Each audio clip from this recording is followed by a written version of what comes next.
إن لم تستطيع الابتكار فعليك بالتقليد. جملة قرأتها في كتاب وحبيت أعرفها لك وأنصحك بيها. لو مش هتعرف تبتكر في شغلك أو في مجالك فحاول تقلد. مش عيب إنك تقلد، بس العيب إنك ما تعملش إضافة على التقليد بتاعك ده. لازم تحط الإضافة والتركة بتاعتك عشان تبقى براند وتبقى حاجة خاصة بيك.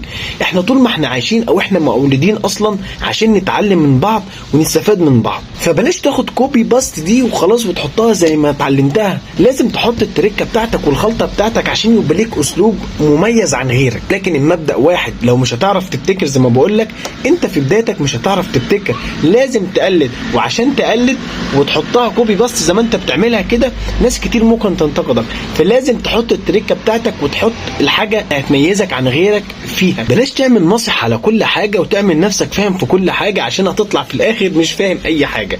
احنا طول ما احنا عايشين وطول ما بيعدي علينا ايام بنتعلم كل يوم حاجة جديدة.